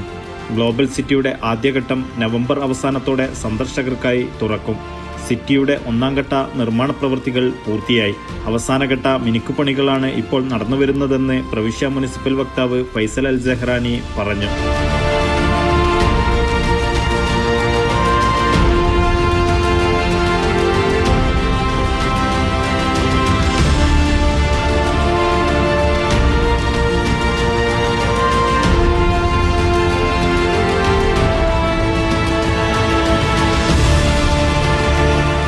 ലക്ഷം ചതുരശ്ര മീറ്റർ വിസ്തൃതിയിലാണ് പദ്ധതി നടപ്പിലാക്കുന്നത്. വിനോദത്തിനും നിക്ഷേപത്തിനും ഒരുപോലെ പ്രാധാന്യം നൽകിയാണ് സംരംഭം ഒരുക്കിയിരിക്കുന്നത്. രാജ്യത്തിനകത്തുനിന്നും പുറത്തുനിന്നുമുള്ള സന്ദർശകരെയും നിക്ഷേപകരെയും ആകർഷിക്കുകയാണ് പ്രധാന ലക്ഷ്യം. പദ്ധതി പ്രദേശത്തിന്റെ സാമ്പത്തിക വികസനത്തിന് വലിയ മുതൽക്കൂട്ടായി മാറുമെന്നും മുനിസിപ്പൽ അധികൃതർ വ്യക്തമാക്കി.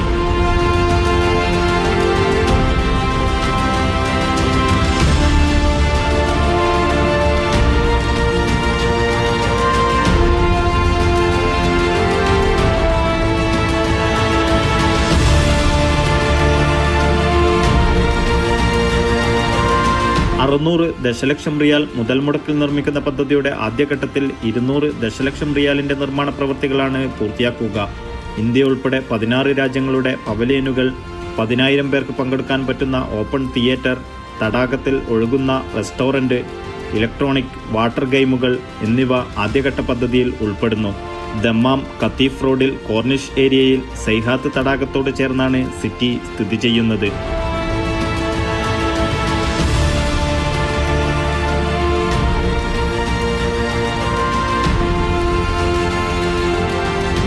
നൗഷാദ് റിക്കോർ, മീഡിയ 1, ദമ്മാം.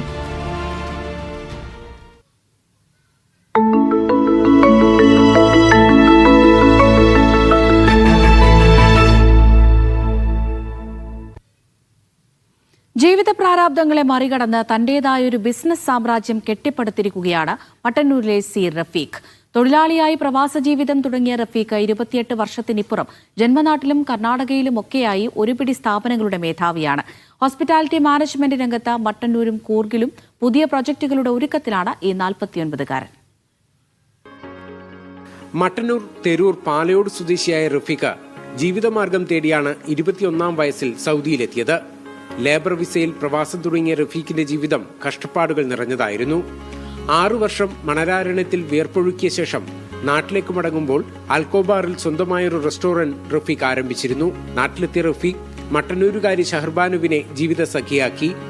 കുടുംബത്തിനൊപ്പം സൗദിയിലേക്ക് ചേക്കേറിയതോടെ ബിസിനസിന്റെ കൂടുതൽ രംഗങ്ങളിൽ ഇടപെടാൻ തുടങ്ങി. ലക്ഷ്യങ്ങൾ മുന്നിൽ കണ്ട് കാര്യങ്ങൾ നീക്കിയതോടെ റഫീഖ് എന്ന ബിസിനസ്സുകാരനെ നാടും നാട്ടുകാരും അറിഞ്ഞു.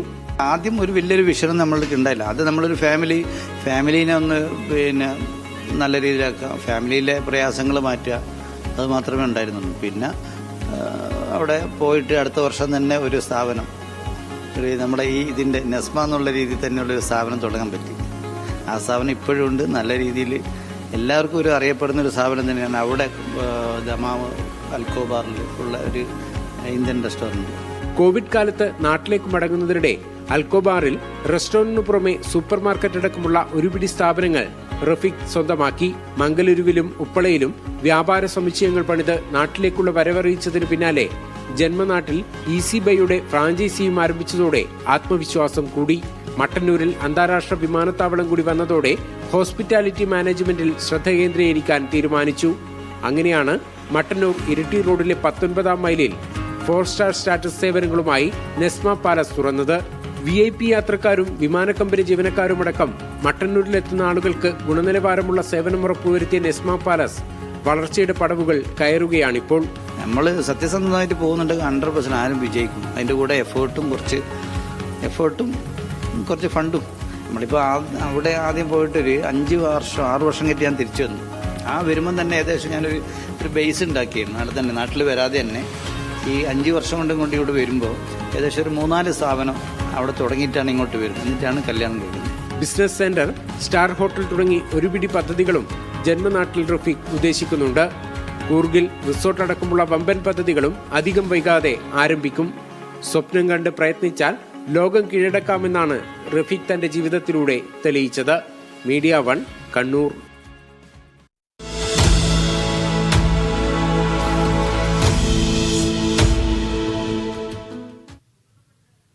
തന്റെ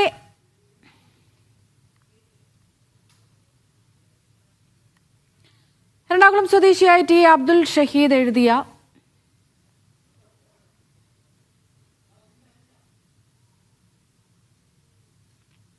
തന്റെ ആദ്യ ഇംഗ്ലീഷ് കവിതാ സമാഹാരം പുറത്തിറക്കാൻ കണ്ണൂരിൽ നിന്നൊരു 10ാം ക്ലാസ്സുകാരി ഷാർജയിലെത്തി. പെരിങ്ങത്തൂർ മൗണ്ട് ഗൈഡ് ഇന്റർനാഷണൽ സ്കൂളിലെ വിദ്യാർത്ഥി ലൈബ സീനത്താണ് മാതാപിതാക്കൾക്കൊപ്പം ഷാർജ പുസ്തകമേളയിലെത്തിയത്.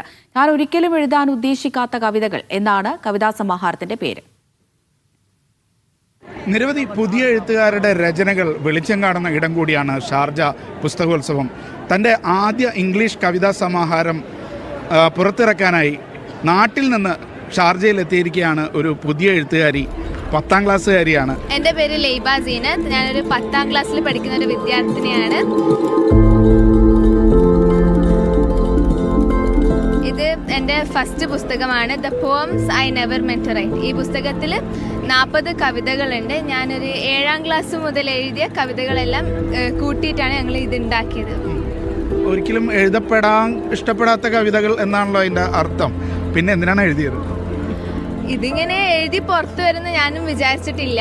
ഇത് ഞാൻ ഒരിക്കലും ഒരു കവിത എഴുതണം എന്ന് വിചാരിച്ചിട്ട് എഴുതിയ ആളല്ല.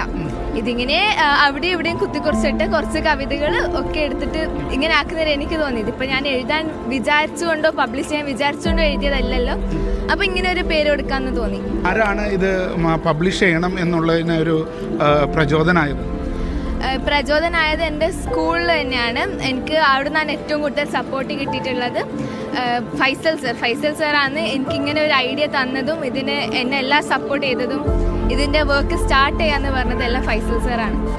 ഫൈസൽ സാർ സ്കൂളിലെ അധ്യാപകനാണ്. Faisal sir mount guide international സ്കൂളിൻ്റെ എക്സിക്യൂട്ടീവ് ഡയറക്ടറാണ്. ആരെവിടെ ഇത് പ്രകാശനമൊക്കെ നിർവഹിച്ചത്? ഇതിവിടെ പ്രകാശനമൊക്കെ നിർവഹിച്ചത് ലിബി പബ്ലിക്കേഷൻസ് ആണ്. അവരുടെ ഭാഗത്തു നിന്ന് നമുക്ക് കുറേ അധികം സപ്പോർട്ട് കിട്ടിയിട്ടുണ്ട്. അവരുടെ ഒരു ഐഡിയ ആയിരുന്നു അത് നമുക്ക് ഷാർജയിലേക്ക് കൊണ്ടുവരാമെന്നുള്ളത്. ഞങ്ങളിത് ചെയ്തു തുടങ്ങുമ്പോൾ നമ്മൾ വിചാരിച്ചിട്ടില്ല ഷാർജ വരെ എത്തുമോ. നമ്മൾ സ്കൂളിൽ നിന്ന് ഒരു ചെറിയൊരു പരിപാടിയായിട്ട് ചെയ്യാമെന്നായിരുന്നു വിചാരിച്ചത്. അപ്പം അക്ബർ സാറാണ് ഷാർജയിലേക്ക് പോയാലോ എന്ന് ചോദിച്ചതും അന്നേരം നമുക്ക് പിന്നെയും കൂടുതൽ മോട്ടിവേഷൻ കിട്ടിയത്. എന്ത് തോന്നുന്നു ഷാർജ പുസ്തകോത്സവത്തിൽ ആദ്യ പുസ്തകം പ്രകാശനം ചെയ്തപ്പോൾ എന്താണ് മോളുടെ ഫീലിംഗ്? സത്യം പറഞ്ഞാൽ ആദ്യം ഭയങ്കര നെർവസ് ആയിരുന്നു. പിന്നെ ഭയങ്കര ഹാപ്പിയാ, ഭയങ്കര ഗ്രേറ്റ്ഫുൾ ആയിട്ട് ഫീൽ ചെയ്തു. പിന്നെ സെൽഫായിട്ട് നമുക്കൊരു പ്രൗഡ് ഫീലിംഗ് ഉണ്ട്. പിന്നെ പാരൻസിനും എല്ലാവരും നല്ല ഹാപ്പിയാണ്. ഇനി അടുത്ത പുസ്തകത്തിനുള്ള പണികൾ തുടങ്ങിയിട്ടുണ്ടോ? അടുത്ത പുസ്തകത്തിന്റെ പണി എന്ന് വെച്ചാൽ ഇങ്ങനെ അവിടെ ഇവിടെയും കുറച്ച് ഇപ്പോൾ എഴുതുന്നുണ്ട്. എഴുത്തിങ്ങനെ തുടരും. ഇൻഷാ അല്ലാഹ് ഒന്നുകൂടി നോക്കണം. നിരവധി എഴുത്തുകാരാണ്, പുതിയ എഴുത്തുകാരാണ് ഷാർജ പുസ്തകോത്സവത്തിൽ ഇത്തരത്തിൽ തന്നെ തങ്ങളുടെ ആദ്യ രചനകൾ പ്രകാശനം ചെയ്യാനായി എത്തുന്നത്. യാസിർ അറഫാത്തിനൊപ്പം Shino Shamsuddin, media 1 Sharjah.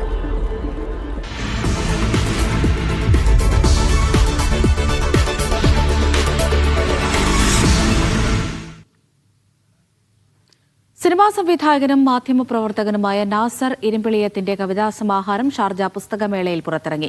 Social മീഡിയയിൽ ഏറെ ചർച്ച ചെയ്യപ്പെട്ട തുളസിയും മൈലാഞ്ചിയും തനിനിറം വെളിവാക്കുമ്പോൾ എന്ന കവിതയുടെ തലക്കെട്ടാണ് കവിതാ സമാഹാരത്തിനും നൽകിയിരിക്കുന്നത്. അങ്ങനെ തുളസിച്ചെടിയും ആൽമരവും ഹിന്ദുവായി, ഈന്തപ്പനയും മൈലാഞ്ചിച്ചെടിയും മുസ്ലിമുമായി, ആനയും പശുവും ഹൈന്ദവനായപ്പോൾ ആടും പോത്തും മുസൽമാനായി. തുളസിയും മൈലാഞ്ചിയും തനിനിറം വെളിവാക്കുമ്പോൾ എന്ന എൻ്റെ ഏറ്റവും പുതിയ കവിതാ സമാഹാരത്തിൽ നിന്നെടുത്ത ഒരു കവിതയാണത്. ഞാൻ ഈ കാലഘട്ടത്തിൽ മനുഷ്യർ ഓരോ അടയാളങ്ങളെയും തൻ്റേതാക്കി മാറ്റാനുള്ള ശ്രമങ്ങൾ നടത്തുന്നതിനെ പറ്റി എൻ്റേതായ ഒരു അഭിപ്രായത്തിൽ ഞാൻ പറഞ്ഞതാണ്. അങ്ങനെ ആരും ആരുടെയും ഏത് നിറമോ കാലമോ ഒന്നും ആരുടേതുമല്ല എന്ന് പറയാൻ വേണ്ടിയാണ് ഞാൻ ഈ കവിത കൊണ്ട് ശ്രമിച്ചിട്ടുള്ളത്. കാക്കയും പരുന്തും ഹിന്ദുവാകും, പ്രാവും അബാബിലും മുസ്ലിം. നക്ഷത്രവും അമ്പിളിക്കലയും ഇസ്ലാമായപ്പോൾ മേഘവും സൂര്യഭഗവാനും ഹിന്ദുവിൽ ചേർന്നു. പടിഞ്ഞാറ് ഇസ്ലാമായാൽ തെക്ക് ഹിന്ദു തന്നെ. കുളം ഹിന്ദുവായി, പുഴ മുസ്ലിമും. ബിരിയാണി മുസ്ലിം, സദ്യ ഹിന്ദു. ഇനി ഈ ആകാശവും ഭൂമിയും വെള്ളവും വെളിച്ചവും കാറ്റും കടലും എപ്പോഴാണാവോ തനിനിറം വെളിവാക്കുന്നത്. 62 കവിതകളാണ് ഇതിലുള്ളത്. ഈ കാലത്തിൻ്റെ അടയാളമാണ് ഈ പുസ്തകം എന്നാണ് എനിക്ക് പറയാനുള്ളത്. 50 വർഷത്തിലേറെയായി UAE-യിൽ പ്രവാസിയായ വ്യവസായ പ്രമുഖൻ MV കുഞ്ഞു മുഹമ്മദ് ഹാജിയുടെ ആത്മകഥ പുറത്തിറങ്ങുന്നു. തടാകം വിജയവഴിയിലെ ഓർമ്മകൾ എന്ന രചന മാധ്യമം ബുക്സാണ് പ്രസിദ്ധീകരിക്കുന്നത്. പരാജയമാണ് നമ്മൾ ഇഷ്ടപ്പെട്ടത്. പരാജയത്തിൽ കൂടെ അല്ലേ വിജയിക്കാൻ പറ്റുള്ളൂ. UAE രൂപീകരിക്കുന്നതിന് മുമ്പ് 1960കളിൽ പത്തേമാരിയിൽ ഗൾഫിലേക്ക് കടൽ കടന്ന പ്രവാസിയാണ് പ്രശസ്തമായ ജലീൽ ഹോൾഡിംഗിന്റെ സ്ഥാപകൻ MV കുഞ്ഞു മുഹമ്മദ് ഹാജി. റാസൽഹൈമ ഭരണാധികാരിയുടെ വീട്ടിൽ ജോലി ചെയ്ത ശേഷം ദുബൈയിൽ ജലീൽ ട്രേഡേഴ്സ് എന്ന കമ്പനിക്ക് തുടക്കമിട്ടു. കോയമ്പത്തൂരിലെ തടാകം എന്ന സ്ഥലത്ത് പിതാവ് ജോലി ചെയ്തിരുന്നതിനാൽ പിതാവും താനും ആദ്യകാലത്ത് അറിയപ്പെട്ടിരുന്ന പേര് തന്നെയാണ് പുസ്തകത്തിന് നൽകിയിരിക്കുന്നത്. മലേഷ്യയിലും തമിഴ്നാട്ടിലൊക്കെ ജോലി ചെയ്യുന്ന കച്ചവടം ചെയ്യുന്ന ആൾക്കാരെ അറിയപ്പെടുക ആ സ്ഥലത്തിൻ്റെ പേരിലാണ്. അപ്പോൾ എൻ്റെ ഉപ്പ കച്ചവട സ്ഥലത്തിൻ്റെ പേര് തടാകമാണ്. അപ്പോൾ ഉപ്പാനെ തടാകം എന്ന് വിളിക്കും. അടുത്ത ഉള്ള ഒരാളെ ആ സ്ഥലത്തിൻ്റെ പേര് വിളിക്കും. ചൊക്കമ്പൂർ ആളെ ചൊക്കമ്പൂർ എന്ന് വിളിക്കും.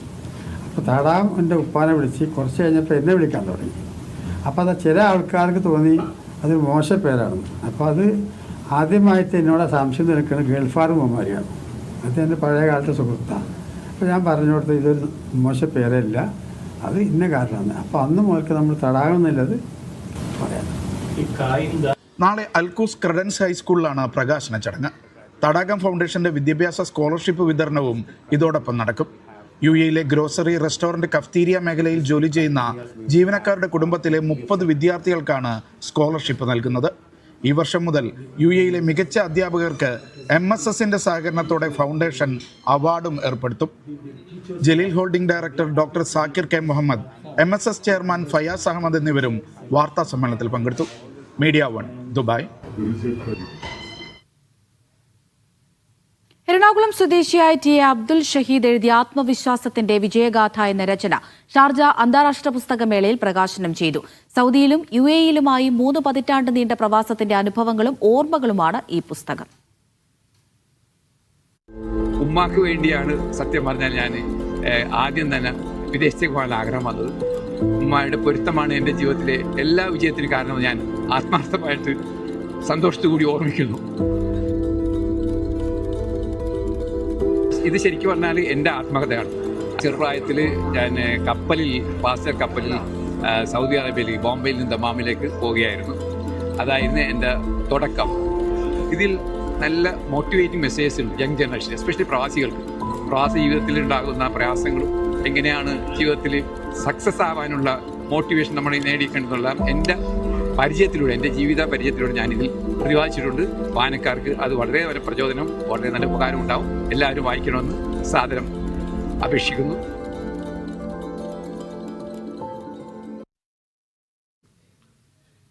സൗദിയിൽ 18ാം വാർഷികാഘോഷങ്ങൾക്ക് തുടക്കമിടാനൊരുങ്ങി ഹൈപ്പർ നെസ്റ്റോ. ആഘോഷങ്ങളുടെ ഭാഗമായി ഒരുക്കുന്ന പ്രമോഷനുകൾ ഈ മാസം 9 ആരംഭിക്കും. ഡിസംബർ അവസാനം വരെയായിരിക്കും തുടരുക. 18 വർഷങ്ങൾക്ക് മുമ്പ് റിയാദിലെ ബഥലാണ് നെസ്റ്റോയുടെ സൗദിയിലെ തുടക്കം. നിലവിൽ 15 ഔട്ട്ലെറ്റുകളുണ്ട് ഗ്രൂപ്പിന്.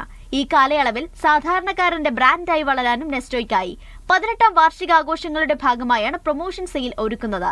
ഈ മാസം 9 ആരംഭിക്കുക. ഡിസംബർ അവസാനം വരെ വിവിധ ഓഫറുകൾ ലഭ്യമാകും. 224 free trolley, Hawally deals, store events എന്നിവ ഈ മാസം 12 വരെ തുടരും.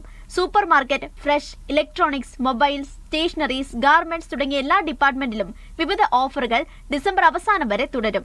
റിയാദിൽ സംഘടിപ്പിച്ച വാർത്താ സമ്മേളനത്തിൽ operation head Fahad Thottassery, head of super market Riyas Kavungal, marketing director Fahad Mayon, creative head Rayees തുടങ്ങിയവർ പങ്കെടുത്തു. Media 1 Riyadh. ഇടവേള.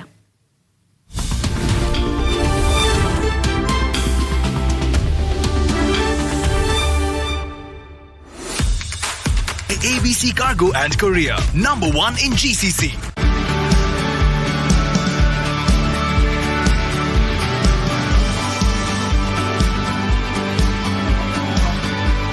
KP Chai, blending happiness.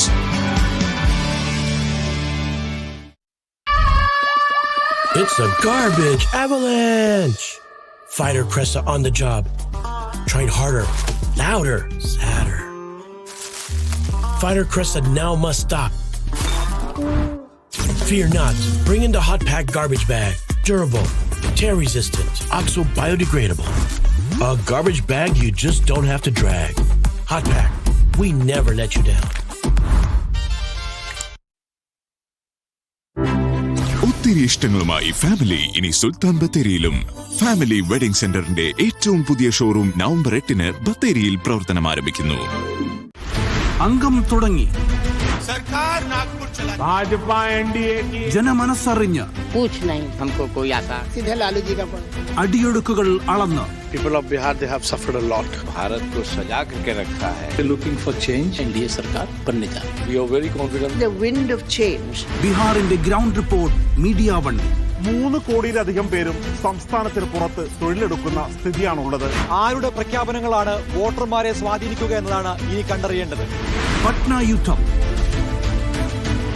Media one, the election expert.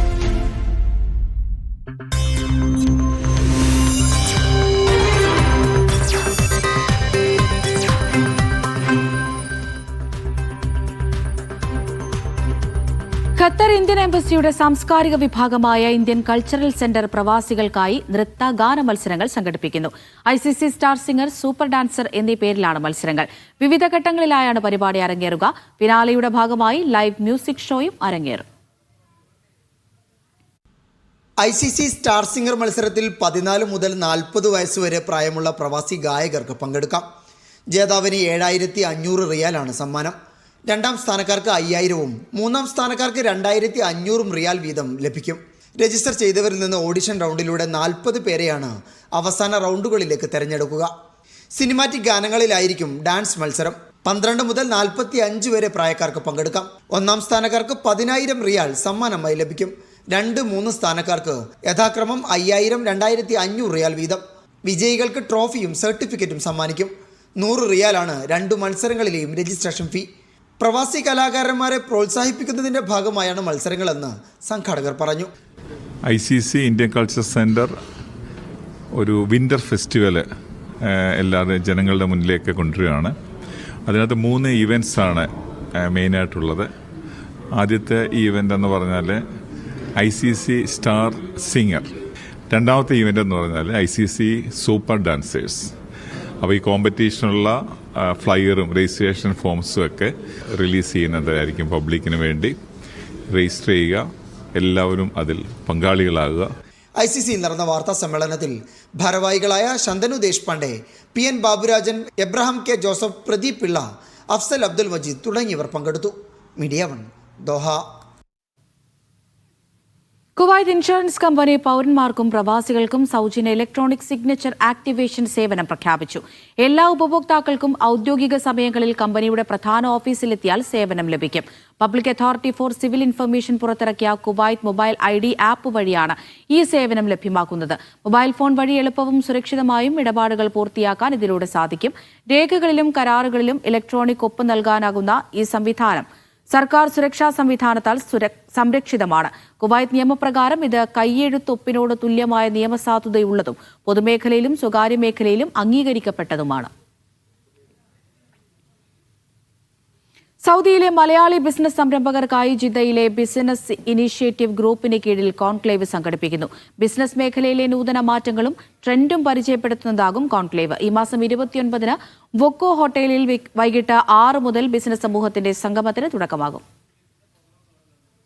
അതിവേഗം പുരോഗമിക്കുന്ന ബിസിനസ് മാറ്റങ്ങളെ മലയാളി വ്യവസായ സംരംഭകർക്ക് പരിചയപ്പെടുത്തുന്നതാവും കോൺക്ലേവ്. സിജി ജിദ്ദ ചാപ്റ്ററിന് കീഴിലെ ബിസിനസ് ഇനിഷ്യേറ്റീവ് ഗ്രൂപ്പ് അഥവാ ബിഗ് ആണ് പരിപാടി സംഘടിപ്പിക്കുന്നത്. പറയേണ്ടതെന്ന് വെച്ചാൽ നമ്മളെ ഇന്റർനെറ്റ് 99% ഇന്റർനെറ്റ് പെനിട്രേഷൻ ആണ് സൗദി അറേബ്യയിൽ. 78% 5G ഉപയോഗിക്കുന്ന ആൾക്കാർ. അപ്പോൾ ഇത്രയും ഡെവലപ്പ് ചെയ്ത സൗദി അറേബ്യയിൽ നമ്മൾ ഒരു സർവേ നടത്തിയപ്പോൾ 10% ആൾക്കാരെ നമ്മളെ മലയാളി സംരംഭകരെ മലയാളി ബിസിനസ് കമ്മ്യൂണിറ്റി അത് ഉപയോഗിക്കുന്നുള്ളൂ.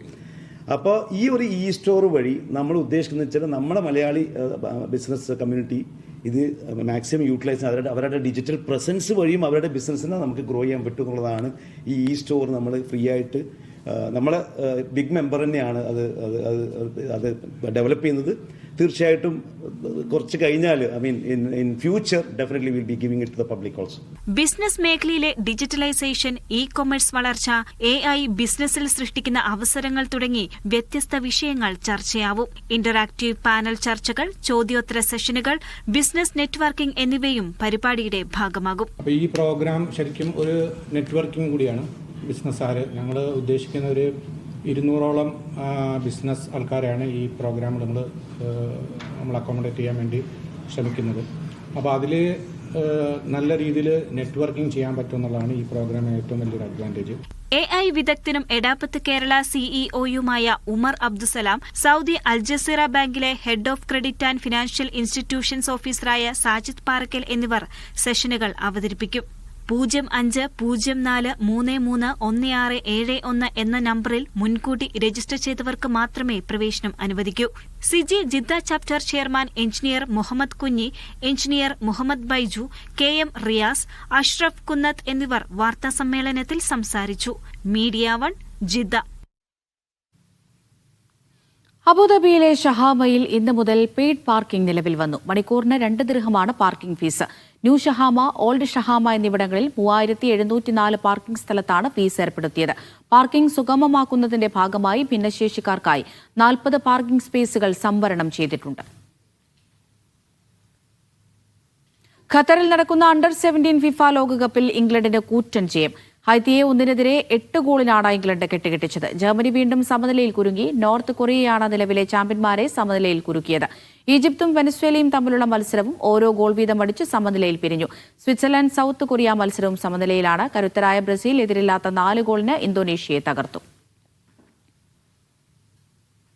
ഫിഫ അവാർഡിന് നാമനിർദ്ദേശം ചെയ്യപ്പെട്ട ആദ്യ സൗദി താരമായി Salem al Dosari. The best FIFA footballer awards 2025-നാണ് താരം നാമനിർദ്ദേശം ചെയ്യപ്പെട്ടത്. അറ്റാക്കർ നോമിനീസ് പട്ടികയിലാണ് ഇടം.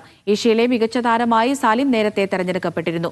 വൻകരയുടെ ഏറ്റവും മികച്ച താരത്തിനുള്ള പുരസ്കാരം 2ാം തവണയായിരുന്നു സൗദി നാഷണൽ ഫുട്ബോൾ ടീം നായകൻ സ്വന്തമാക്കിയത്. റിയാദിൽ നടന്ന ചടങ്ങിൽ ഖത്തറിന്റെ അക്രം അഫീഫിനെയും മലേഷ്യയുടെ ആരിഫ് ഐമാനെയും മറികടന്നാണ് ദോസരി നേട്ടം കൈവരിച്ചത്.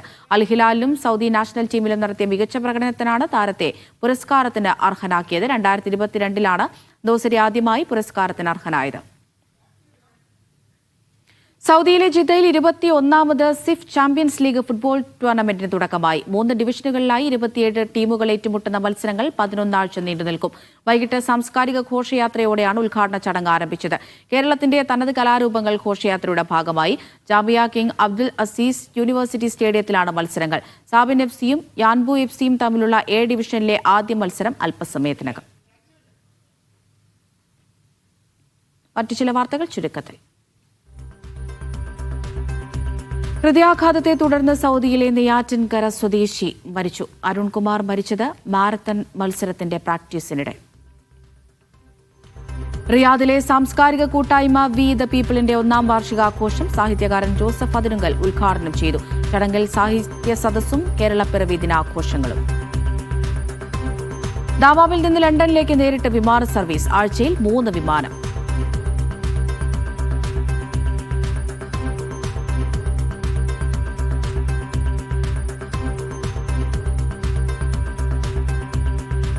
UAE ടാക്സി നിരക്ക് ലോകത്തിൽ ഏറ്റവും കുറഞ്ഞതെന്ന് റിപ്പോർട്ടുകൾ. 1 കിലോമീറ്റർ യാത്രയുടെ ശരാശരി ചെലവ് 2.5 ദിർഹം.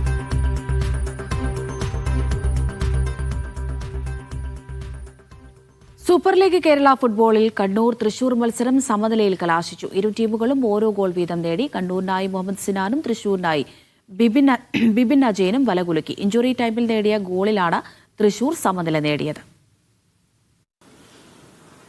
സൂപ്പർ ലീഗ് കേരള ഫുട്ബോളിൽ കണ്ണൂരിൽ നടന്ന ആദ്യ മത്സരം തൃശ്ശൂരും കണ്ണൂരും തമ്മിൽ ഓരോ ഗോൾ വീതം നേടി സമനിലയിൽ പിരിഞ്ഞു. 2 ടീമുകളും തുടക്കത്തിൽ ആക്രമിച്ച് കളിക്കാനായിരുന്നു തീരുമാനിച്ചത്. പക്ഷേ കണ്ണൂരിന്റെ പൊടുന്നനെയുള്ള നീക്കങ്ങളാണ് ഗെയിമിന്റെ തുടക്കത്തിൽ നമ്മൾ കാണുന്നത്. പ്രത്യേകിച്ച് ആദ്യ പകുതിയുടെ ഒരു 20-25 മിനിറ്റൊക്കെ കണ്ണൂരിന്റെ നിരന്തരമായ ആക്രമണങ്ങളായിരുന്നു. അതിന് ചുക്കാൻ പിടിച്ചത് അസിയർ ഗോമസ് ആയിരുന്നു. ഒരറ്റത്ത് അസിയർ ഗോമസും എബിൻ ദാസും വലതു വിങ്ങിൽ സിനാനുമായിരുന്നു. പക്ഷേ സിനാൻ മുഹമ്മദ് സിനാൻ ഇടയ്ക്ക് വിങ് ഒന്ന് മാറി കുറെ കൂടി സെന്ററിലേക്ക് വന്ന് കളിക്കുന്നത് നമ്മൾ കണ്ടു. ആദ്യ പകുതി ഗോൾ രഹിതമായിരുന്നു. പ്രത്യേകിച്ച് വലിയ ചാൻസുകളൊന്നും ഇരു ടീമുകൾക്കും വന്നില്ല. പക്ഷേ രണ്ടാം പകുതിയുടെ തുടക്കത്തിലേക്ക് എത്തുമ്പോൾ കളിയുടെ ഗതി ആകെ മാറി മറിയുന്നതാണ് നമ്മൾ കണ്ടത്. കണ്ണൂരിന്റെ ആക്രമണങ്ങൾ, തുടർച്ചയായ ആക്രമണങ്ങൾ നമ്മൾ കണ്ടു. 57-ാം മിനിറ്റിൽ മുഹമ്മദ് സിനാന്റെ ഗോളാണ് കണ്ണൂരിനെ മുന്നിലേക്ക് എത്തിച്ചത്. തൃശൂർ താരത്തിന്റെ ഒരു മിസ് പാസ്, തൃശൂർ താരത്തിന്റെ കാലിൽ നിന്ന് വന്ന ഒരു മിസ് പാസ്, അത് സർദിനാരോ പിടിച്ചെടുക്കുന്നു. സർദിനാരോ വലത് വിങ്ങിലേക്ക് ആ പന്ത് നൽകുന്നു. വലത് വിങ്ങിൽ കാത്തുനിന്ന മുഹമ്മദ് സിനാൻ ആ പന്ത് കൈക്കലാക്കി നേരെ കമാലുദ്ദീനെ കബളിപ്പിച്ചുകൊണ്ട് തന്നെ മനോഹരമായൊരു ഷോട്ടിലൂടെ ഗോൾ നേടുന്നു. പിന്നീട് 57-ാം മിനിറ്റിൽ ആ ഗോൾ നേടിയ ശേഷം 90 മിനിറ്റ് വരെ പൊരുതി കളിച്ചു. പ്രതിരോധത്തിനൂന്നിയും തിരിച്ചടിച്ച് ആക്രമണത്തിലുമൊക്കെ കണ്ണൂരും തൃശ്ശൂരും പരസ്പരം അങ്ങോട്ടും ഇങ്ങോട്ടും പോയി. 7 മിനിറ്റാണ് ഇഞ്ചുറി ടൈം വന്നത്. പക്ഷേ ഇഞ്ചുറി ടൈമിന്റെ തുടക്കത്തിൽ തന്നെ മാർക്കോവിച്ച് ഒരു ഗോൾ വലയിലെത്തിച്ചു, ഒരു പന്ത് വലയിലെത്തിച്ചിരുന്നു. അത് പക്ഷേ ഓഫ് സൈഡായി റഫറി വിളിക്കുകയും ചെയ്തു. കളി അവസാനിക്കാൻ ഒരു പക്ഷേ റഫറി വിസിൽ ഊതാൻ അവസാന നിമിഷം വിസിലെടുത്ത് കയ്യിൽ വെച്ചു എന്ന് പറയാം. ആ സമയത്താണ് തൃശ്ശൂരിന്റെ മറുപടി ഗോൾ വന്നത്. ആ മറുപടി ഗോൾ എന്ന് പറയുന്നത് മനോഹരമായ ഒരു ക്രോസ് ആയിരുന്നു. അഫ്സലിന്റെ ഒരു ക്രോസ്. ആ ക്രോസ് മാർക്കോവിച്ചിന്റെ തലയിലേക്ക് വരുന്നു. മാർക്കോവിച്ച് അത് തല കൊണ്ട് നേരെ ചെത്തു മിനുക്കി ബിബിൻ അജയന് നൽകുന്നു. ബിബിൻ അജയൻ അത് കൃത്യമായി തലയിലെടുത്ത് ഉബൈദിനെ കബളിപ്പിച്ചുകൊണ്ട് തന്നെ ഗോൾ നേടുന്നു. 1-1 എന്ന രീതിയിലേക്ക് പോകുന്നു. തീർത്തും ആവേശകരമായ ഒരു മത്സരം സമനിലയിൽ പിരിഞ്ഞു. പക്ഷേ ഇന്ന് എടുത്തു പറയേണ്ടത് കണ്ണൂരിലെ കാണികളെ കുറിച്ചാണ്. കണ്ണൂരിലെ കാണികൾ ഈ സ്റ്റേഡിയത്തിൽ വർഷങ്ങൾക്ക് ശേഷമാണ് കണ്ണൂരിൽ ഒരു പ്രൊഫഷണൽ ഫുട്ബോൾ ടൂർണമെന്റ് വരുന്നത്, ഒരു മത്സരം വരുന്നത്. നിറഞ്ഞു കവിഞ്ഞു ജവഹർ സ്റ്റേഡിയത്തിലെ ഈ ഗാലറി എന്ന് പറയുന്നത്. ഇരു കൈയും നീട്ടിയാണ് സൂപ്പർ ലീഗിനെ കണ്ണൂരിലെ ഫുട്ബോൾ ആരാധകർ സ്വീകരിച്ചത്. ഷാനു ഞെട്ടിക്കുളത്തിനൊപ്പം മഹേഷ് പോലൂർ, മീഡിയ 1. സൗദിയിലെ പ്രമുഖ ഹോൾസെയിൽ ആൻഡ് റീറ്റെയിൽ ഗ്രൂപ്പായ അൽമദീന ട്രേഡിംഗ് കമ്പനി ദാമാം വിപുലമായ പരിപാടികളോടെ വാർഷികാഘോഷം സംഘടിപ്പിച്ചു. ആഘോഷത്തിന്റെ ഭാഗമായി ഉപഭോക്താക്കൾക്കായി സംഘടിപ്പിച്ച ലക്കി ഡ്രോ മത്സരത്തിലെ വിജയികളുടെ തെരഞ്ഞെടുപ്പ് നടത്തി സമ്മാനങ്ങൾ വിതരണം ചെയ്തു. ആഘോഷത്തിന്റെ ഭാഗമായി പ്രത്യേക വിലക്കിഴിവും ഏർപ്പെടുത്തിയിട്ടുണ്ട്. കിഴക്കൻ സൗദിയിലെ ഹോൾസെയിൽ ആൻഡ് റീറ്റെയിൽ രംഗത്തെ പ്രമുഖരായ അൽമദീന ട്രേഡിംഗ്സ് കമ്പനി 7ാം വാർഷികാഘോഷം സംഘടിപ്പിച്ചു. വാർഷികത്തോടനുബന്ധിച്ച് വ്യത്യസ്ത പരിപാടികൾ അരങ്ങേറി. സ്വദേശികളും വിദേശികളുമായ നിരവധി പേർ പങ്കെടുത്തു. ലക്കി ഡ്രോ മത്സരം, food sampling, mehndi designing, cake cutting എന്നിവ ആഘോഷത്തിന്റെ ഭാഗമായി.